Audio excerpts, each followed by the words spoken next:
জন্মদিনে এইভাবে সারপ্রাইজ পাবো আমি তো ভাবতেও পারিনি। শ্বশুর বাড়িতে এবার আমার প্রথম বার্থডে, আর প্রথম বার্থডেতে সবাই এত সুন্দর করে আমাকে সারপ্রাইজ দিল। আমার হাজবেন্ড আমার বার্থডে দিন বিকালবেলা বলছিল বাইরে একটু ঘুরতে যাব, তাই আমি নতুন একটা ড্রেস বের করছি, নতুন স্যান্ডেল, এগুলো আমার বার্থডে বলে কথা। তাই বিকালে সে বললো আমাকে বাইকে করে একটু ঘুরতে নিয়ে যাবে। প্রত্যেকবারই আমার বার্থডেটা সেলিব্রেট করা হয়, কোনোদিন যদিও সারপ্রাইজ পাইনি, তবে নিজেই নিজের বার্থডেটা সেলিব্রেট করি। প্রত্যেকবার সুন্দর সুন্দর ড্রেস নেওয়া হয় বার্থডের জন্য, বাট এইবার তেমন কিছুই করা হয়নি। এই ড্রেসটা বাড়িতেই ছিল, তাই সুন্দর এই ড্রেসটা পরে ফেললাম। জন্মদিনের দিন ঘুরতে যাব, তাই একটু সুন্দর করে সাজুগুজু করতেছি আর কি।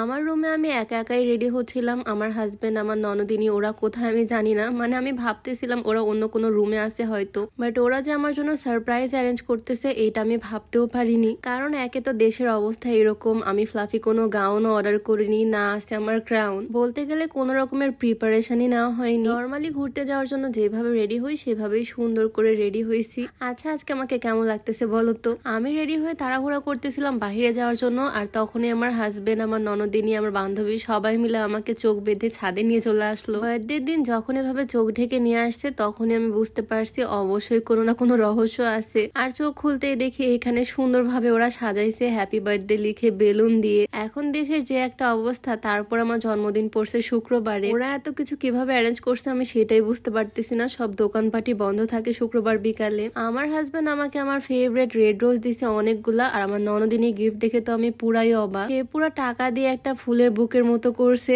দুই ভাই বোনের গিফটই আমার কাছে অনেক পছন্দ হয়েছে। টাকার এই বুকেটা ও নিজে হাতে বানাইছে, কত কষ্ট করে বানাইছে সে আমার জন্য এটা। আমার হাজবেন্ডের বার্থডেতে আমি ওকে যেভাবে সারপ্রাইজ দিয়েছিলাম কিছুটা সেই রকমই ট্রাই করছে ওরা। আমার বান্ধবীও আমার জন্য রেড রোজ আনছে। আমার যেহেতু গোলাপ ফুল অনেক পছন্দ, ওরা সবাই জানে। আমার পছন্দের চিপস, কেক সবকিছুই নিয়ে আসছে ওরা। আর আজকে যেহেতু আমার বার্থডে, তাই মাথার উপরে বার্থডের মুকুট লাগাই দিছে। ক্রাউন নাই তো কি হয়েছে, পেপারের ক্রাউনটাই না। কেকটা খুলতেই দেখি লাভ শেপের একটা কেক, সুন্দর করে লেখা হ্যাপি বার্থডে বিবি জান। কেক দেখে তো আমার মনটাই ভালো হয়ে গেল, বাট এই সময় শুক্রবারে কেক কিভাবে ম্যানেজ করছে আমি সেটাই ভাবতেছি। এই স্পার্কেল লাইট জ্বলার সাথে সাথে দেখো জাস্ট আমার রিয়াকশন, পুরাই ভয় পেয়ে গেছি একদম। যদিও একদম ছোট্ট একটা সেলিব্রেশন, ছাদে শুধু কাছের মানুষদের নিয়ে, তারপরও আমার ভীষণ খুশি লাগতেছে। কারণ এই বার্থডেতে আমি কোনো রকমের সেলিব্রেশন আশাই করিনি। ওরা যে আমার জন্য এত কিছু করছে এতে আমি ভীষণ খুশি। এইরকম ভাবে বার্থডে এর আগে কখনো সেলিব্রেট করিনি। সবসময় বাসায় ড্রয়িং রুমে সাজানো হয় বা বাইরে কোনো রেস্টুরেন্টে সেলিব্রেট করা হয়, কিন্তু এই বার্থডেটা বলতে গেলে আমার লাইফের বেস্ট বার্থডে। আমার ননদিনী কষ্ট করে এই গিফটটা আমার জন্য বানাইছি, আর এই টাকাগুলো আমি খুলে খুলে ফেলতেছি। এই সবগুলো নোট আমি ভাঁজ করে করে আমার ব্যাংকের মধ্যে রাখবো।